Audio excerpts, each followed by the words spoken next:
Je ne sais pas ce que ça veut dire réellement, starlet.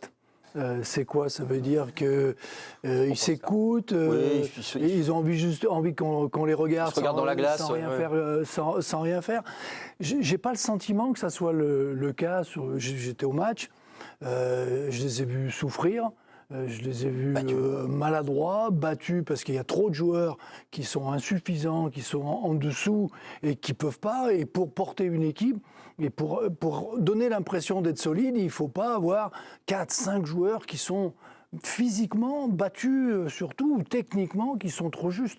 Et moi, c'est plutôt j'irais plutôt dans le sens de Greg, c'est le niveau actuel de certains joueurs. C'est pas leur comportement psychologique, c'est leur état physique et technique qui fait défaut à l'équipe de France. Et collectif. D'accord. Oui, mais c'est lié. Oui, je veux dire que quand tu n'es pas bien physiquement, quand tu vois le but, Fofana qui perd le ballon, moi j'ai à la limite, tu peux perdre le ballon, mais celui qui va faire le centre, c'est celui qui récupère le ballon et lui, il se tourne, il le regarde et il trottine derrière. Il ne fait pas l'effort tout de suite pour aller. Ça, c'est pas un comportement de starlet. Non, c'est quelqu'un qui est cuit, c'est quelqu'un qui est battu, qui est dans sa tête, n'est pas là. Pierre. Et même sur cette notion de starlet, c'est un peu étrange parce que les joueurs de facto sont des stars. Donc ils ont des comportements de stars et ça fait pas 40 ans que ça dure, ça fait 20-25 ans que de plus en plus chaque année, les joueurs, de plus en plus de joueurs se disent finalement je suis un peu une star du foot parce que ceci, cela, l'entourage, l'ambiance autour de moi, les marques, etc. Donc finalement, c'est pas ça. Moi, ce qui m'embête, c'est qu'on va y faire croire effectivement que ce serait ce comportement-là qui explique sur la défaite. Et là où l'exemple de Pogba, il n'est pas mauvais, il est même bon, c'est celui-là auquel j'ai pensé quand on m'a posé la question, c'est qu'il y a eu les équipes de stars qui ont gagné, qui ont bien joué. Pogba à l'Euro 2021, il fait un bon Euro. Hein. Oui. Et pourtant, c'est dans l'inconscient collectif. Parce que, attention, les starlets en question ont du talent, donc parfois le talent suffit aussi. Ouais, mais bon, tu vois, même en 2018, c'est déjà une star, il a un comportement de star. Enfin, tu vois, dans l'imaginaire un peu collectif, Pogba, il représente un peu ce comportement-là. Et pourtant, c'est un excellent joueur en équipe de France, on lui a rarement reproché quelque chose. Il y a des équipes de starlets, de stars qui gagnent. Oui. Là, c'est pas ça qui leur a fait défaut hier. Je rejoins Raymond et Greg. Il y a quelque chose d'autre. Mais il n'y a pas, Régis, je me tourne vers vous. Alors on peut parler aussi d'arrogance ou je sais pas, ou prendre l'adversaire de haut.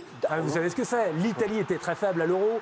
Est-ce qu'il n'y a pas eu aussi ce côté un peu suffisant des joueurs français qui n'ont pas mis tous les ingrédients pour un match d'un tel niveau? Moi, le mot starlet me gêne quelque part. Après un match, il y a toujours un peu d'énervement. Là, il y a toujours un joueur qui prend la parole pour faire passer un message et les mots ne sont pas toujours bien employés. Donc il faut toujours prendre un peu de mesure par rapport à tout ça. Raymond parlait du problème physique. Il y a quand même des problèmes mentaux dans l'approche. Moi, l'Italie a fait un mauvais Euro. Vous jouez contre l'Italie, vous les recevez à Paris. Vous ouvrez le score. Vous ouvrez le score au bout de 15 secondes. Ils font 20 minutes intéressantes. Globalement, c'est maîtrisé.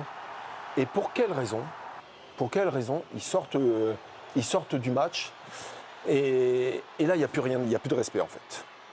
Il n'y a même pas de respect par rapport à eux-mêmes.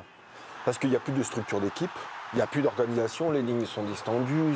En fait, chacun va sauver un peu son match de son côté en essayant de sortir sa partition pour sauver. Et puis le collectif en prend un coup. Et puis ça devient du n'importe quoi. Et puis vous jouez une équipe qui prenait de la confiance avec le but de l'égalisation qui est magnifique. Donc ça a donné un supplément d'âme à cette équipe d'Italie. Et je trouve que l'équipe de France n'a pas... Alors j'aime pas ce mot, réagi par rapport à la situation. Mais ils ont laissé tomber. Alors, est-ce que c'est un comportement parce que la compétition ne les intéresse pas? Est-ce qu'ils n'étaient pas prêts? Est-ce que, dire par exemple sur le secteur défensif qui avait été une satisfaction à l'Euro, il y a 2 joueurs sur 4 qui ont changé et c'était bien à l'Euro et on n'avait pas pris de but en dehors de la demi-finale. On en reparlera tout à l'heure pour Didier Deschamps. Il y avait des essais qui ont été faits. Donc il y a plein d'éléments qui font dire que... Est-ce que, par rapport à ce que vous dites, Régis, il y a les 20 premières minutes et à un moment donné, ça part, chacun fait la sienne, comme vous dites et tout. Est-ce que ça manque pas aussi d'un patron pour recadrer quand c'est comme ça? Je reviens sur ce que nous dit l'article de l'Équipe, encore sur Mike Maignan. Voilà, on vous a sélectionné notre moment, mais un monologue donc, de Mike Maignan qui s'était tiré sur 2 minutes quand même. Donc il en a mis le paquet, où l'attitude collective a été très critiquée.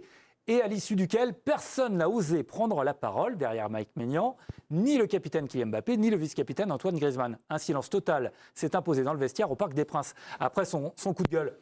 Voilà, je parle des leaders, parce que là on dit que ni Griezmann ni Mbappé n'ont pris la parole après non plus. Discussion d'après-match, après une défaite, tout le monde est... Non mais sur le terrain alors. Oui alors, est-ce qu'il a parlé aux joueurs? Parce que de dire dans un vestiaire, on en parlait avec Raymond tout à l'heure, de dire dans un vestiaire de parler, mais vous avez le droit de nommer, hein. Vous avez le droit de nommer. Les entraîneurs, en fait, on nomme par moment quand ça va pas. Obligé. Donc on est obligé de le faire. Donc il prend la parole. Moi je trouve que c'est très bien qu'ils prennent la parole et qu'ils disent les choses. Mais tu as le droit de nommer. Tu peux dire à Mbappé que ce qu'il fait c'est de la merde en fait aujourd'hui. Il a le droit de lui dire. Il a le droit de lui dire. Il a le droit de lui dire, mais alors je me tourne vers Raymond. Est-ce que là, le discours, il peut pas être à double tranchant, c'est-à-dire plus négatif que positif, non? Les conséquences? Bah oui, les conséquences. Non, la première conséquence, déjà, c'est que Maignan, il fait 1m90, donc il risque rien. Il peut le dire tranquillement. Les conséquences, non, parce que tous ces joueurs, à ce niveau-là, il y a un orgueil quand même. Ouais. Je veux dire, quand on en prend plein la tête, on a envie de montrer derrière pour redevenir fort et dire à l'autre, le jour où toi, tu vas prendre un but sous le ventre, je vais te le dire aussi. On crée un équilibre, mais dans cette progression de l'orgueil, en disant je veux montrer. Moi, je ne pense pas qu'ils aient lâché, qu'ils aient abandonné. Vraiment, ils étaient désorganisés, ils étaient physiquement en dessous, et il y a des joueurs qui sont moyens. Je veux dire, le problème du latéral de Klose, je veux dire, on l'a vu sur tous les buts, cette incapacité à rester, à empêcher ces transversales et ces renversements de jeu, parce qu'il est toujours attiré par l'axe. Ouais, je ne comprends pas, parce qu'en plus, il a joué dans un système à Lens où il jouait le troisième comme ça sur le côté, donc il était toujours écarté. Et là, il est toujours en train de revenir. Il a ouvert des espaces, des boulevards, pour que les autres fassent des transversales tranquilles. Donc il y a aussi un comportement individuel. Donc, mais le truc de Maignan, je veux dire, il a le droit de le dire. Les autres peuvent se taire, parce qu'il y a des moments où on se dit, on a été mauvais, on le sait. Il n'y a pas besoin d'enfoncer le clou. Le président a dit un mot important, il a parlé d'orgueil. Et je pense que si Mike Maignan, sur cette rencontre, réagit comme ça, d'abord c'est parce qu'il a prouvé pendant l'Euro qu'il était un peu indiscutable, et puis aussi parce qu'il prend une danse face à des joueurs qui côtoient en Serie A, donc il a peut-être, pour lui, ça peut être un match un peu plus particulier. Et il va se faire chambrer derrière. Il aurait aussi, il semblerait qu'il ait laissé entendre que dans cette équipe d'Italie, il n'y avait pas de joueurs au niveau de l'équipe de France. Ça, pour moi, c'est aussi un problème. C'est un manque de recul sur la qualité des joueurs italiens. Alors en gros, il aurait dit, il n'y en a pas deux. Oui, mais c'est pour piquer. Attendez, non, moi je vois pas ce qu'il veut dire. Alors, non, moi je vois pas ce qu'il veut dire. Non, c'est incroyable de dire ça. Très franchement.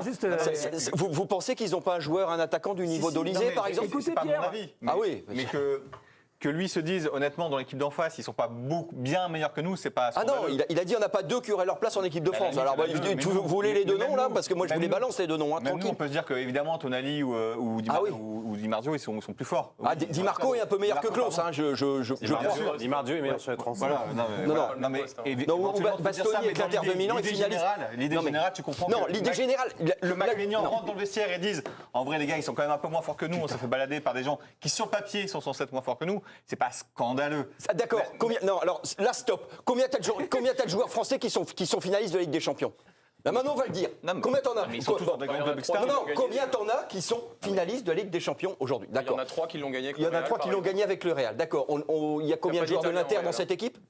Non mais voilà, c'est-à-dire qu'à un moment donné, Dembélé, il a joué quand la finale de la Ligue des Champions? Klose, il l'a joué quand? Konaté, il a joué. D'accord. Saliba, il l'a joué quand?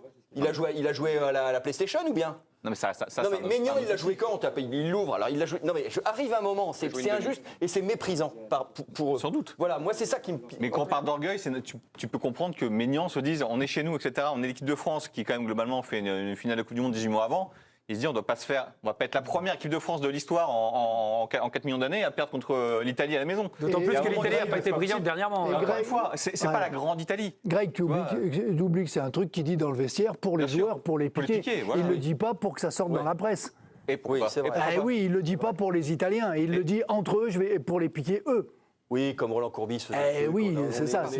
D'accord, mais cela dit, je trouve qu'il fait le même métier qu'eux. Voilà, c'est ça qui me dérange par rapport aux Italiens, où il est parfois dans les mêmes clubs. Non, mais je veux dire, ça, tu respectes un petit peu les... Tonali, c'est un excellent joueur. Il y a quand même un truc. Non, mais ils parlaient entre eux, là. Oui, dans ces cas-là, il peut dire n'importe quoi. C'est quand même notre boulot de dire il dit n'importe quoi. On a un peu dans un vestiaire, un joueur, franchement, il pense pas par rapport à l'adversaire et ce qu'il va dire. En fait, il est projeté mentalement dans son discours par rapport à son équipe et par rapport au match qu'il a vécu. En plus, lui, il est dans un poste particulier, il est gardien, donc il vient de prendre 3 cagettes et c'était compliqué. Moi, je pense pas que sa réflexion, elle était tournée vis-à-vis des Italiens, de faire des comparaisons aussi importantes comme tu le prétends. Je veux dire, un joueur, à un moment, après... Est-ce qu'il ne voit pas les Bleus trop beaux, Régis? Mais c'est ça. Est-ce qu'il ne les voit pas trop beaux Est-ce qu'on ne se voit pas trop beau individuellement? C'est quand même la question que j'ai envie de... Voilà. Je pense que c'est un débat qui s'amène après, mais je pense que déjà Maignan, il doit se dire, là c'est un peu ma période qui s'ouvre pour moi, et ça va être ça mon équipe de France. Il doit se dire, l'Euro que je viens de faire, les joueurs que je vais avoir, ça va être ça, c'est ça la mentalité qu'on a, alors qu'il sort d'une énorme, tu vois, l'équipe de France sort quand même d'un passif assez intéressant. Il doit dire, ça va être ça notre équipe de France, on va traverser 2020, les années 2020 comme ça. C'est pas je pense que ça le touche. Après, il y a un sujet qu'on commence un peu à aborder. Là, on en met beaucoup dans la tête des joueurs depuis tout à l'heure, mais il y a quand même quelqu'un qui n'a pas du tout réagi au marasme tactique des Bleus hier. Alors, on y verra dans un instant. Ils ne sont pas les seuls responsables de leur naufrage. Ok, mais sur le côté, les problèmes de l'équipe de France, Olivier Rouillet, cet après-midi, justement, a daté un peu. Où a commencé le problème de l'équipe de France? Ça démarre d'où? Écoutez sa réponse. Ça s'est passé sous silence, même si on en parle à ce moment-là. C'est l'histoire du capitanat.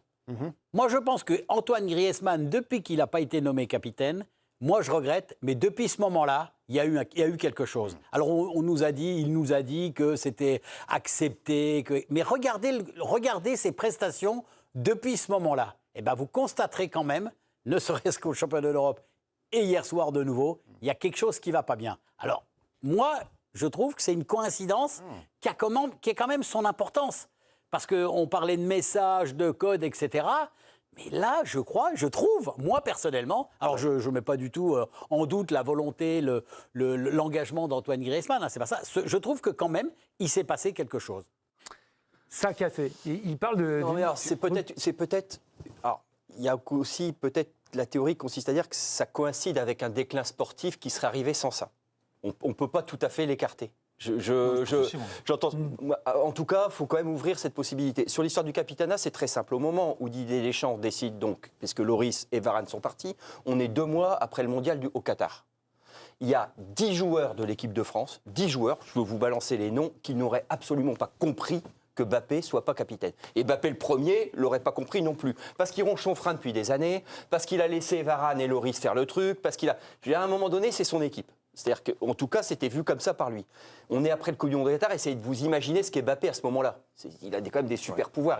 Donc, entre les joueurs, un mec comme Maignan ou un mec comme Thuram assume quand on leur dit « Est-ce que vous êtes la génération Mbappé ?» Les mecs disent oui. Il faut quand même mesurer un petit peu l'influence qu'il a sur ces gars-là. Donc, c'était tout simplement pas possible de ne pas lui donner le capitanat. Je comprends après qu'on puisse dire rétrospectivement « Oui, mais c'est pas une bonne idée, c'est pas ceci, c'est pas cela ». Vous ne pouvez pas ne pas lui donner à ce moment-là. Sinon, vous mettez le feu et vous allez contre l'histoire de l'équipe de France. Mais est-ce qu'il n'y a pas un point de rupture à ce moment-là? Moi, pourquoi je partage pas ça, moi. D'accord. Je partage. Bah ouais. Après, il y a des choix. Après, il y a une discussion avec le sélectionneur. Je veux dire, à un moment, ça a été évoqué. C'était les deux qui pouvaient l'avoir le brassard. Didier Deschamps a dû donner les arguments pourquoi c'était son choix. Alors Griezmann, il y a eu une forme de déception au départ, bien sûr, parce qu'il pensait peut-être, et c'était légitime aussi, il aurait pu très bien l'avoir aussi. Mais à partir du moment où les choses ont été dites, les explications ont été données, vous ne pouvez pas trouver ça comme excuse sur la durée dans le temps. Ouais. Dire ça, c'est juste pour moi, c'est impossible. Enfin, voilà, c'est décidé. Et puis c'est comme ça, et c'est pas autrement. Donc, je ne partage pas trop l'avis d'Olivier sur là-dessus, parce qu'il s'est quand même passé beaucoup de choses. Les joueurs ont fait des matchs avec leur club. Vous avez le temps de digérer quand même une forme de déception. Son analyse est intéressante sur le rendement de Griezmann. Oui, voilà. C'est-à-dire que l'absence de... C'est pas la raison, Timothée. Non, c'est pas la raison d'ensemble, mais c'est vrai que l'analyse est intéressante. Après, moi, ça me gêne, cette idée de se dire, je suis de la génération Mbappé, donc il a forcément le brassard. Je suis désolé, mais en 98, aujourd'hui, on dit encore que c'était la génération Zizou. C'est pas lui qui avait le brassard. Parce que le brassard, mais peut-être qu'il... Et alors on lui donnait pas parce qu'on estimait qu'il y avait plus mature que lui, qu'il y avait plus rassembleur que lui, qu'il y avait plus fédérateur que lui. Et moi, je suis convaincu que dans le 11 de l'équipe de France, il y a des joueurs plus fédérateurs que Kylian Mbappé. Ça n'enlève rien au talent de Mbappé. Je me tourne vers le président. Non, mais pour ce qu'il a dit, c'est intéressant. Je pense qu'il a sans doute raison là-dessus. Mais à ce moment-là, Mbappé est foutu de vous mettre le feu et de démonter le bordel. Je me tourne vers le président, justement. De se comporter Président, en starlet. L'équilibre dans un vestiaire. Parce que là, on est là-dedans, dans l'équilibre dans le vestiaire. Est-ce que vous pensez d'ailleurs qu'aujourd'hui, il y a un problème d'équilibre dans le vestiaire de l'équipe de France ? Non, il y a un problème d'équilibre sur le terrain. Oui. Déjà. Qui ne vient pas du vestiaire. Alors. Après, dans le vestiaire, sur cette histoire de Capitana, je suis un peu comme Régis. Moi, je dis oui, sur le coup, il a pu être déçu en disant c'était lui. Mais il ne peut pas, pendant 1 an, 2 ans, saborder l'équipe juste parce qu'il n'a pas été capitaine. À un moment, c'est plutôt son déclin physique qui fait que... Il est discuté, il est moins bien, il rentre et il est enlevé plus vite que les autres. Il n'a pas ce statut de capitaine parce que déjà il est moins performant. S'il avait été performant, peut-être que la question se serait posée. Là, elle ne se pose plus. Donc, pas de problème. On clôt le débat et on va regarder qui a remporté notre duel entre Timothée et Greg. Oh là là là là là là. Ils ont perdu. Non, mais Greg, on n'avait aucune chance. Parce que tu attaques, c'est le côté psychologique, là. Je suis d'accord. Ne faites pas votre starlet, Timothée. Je ne tire aucune gloriole des 90%. C'est horrible. Ça montre, et tous ces sondages qu'on fait au fil de l'Euro, et un sondage comme celui-là, montre petit à petit une forme de désamour vis-à-vis du public pour son équipe de France. Et ça, c'est gênant. Et ça, il va falloir vite le régler.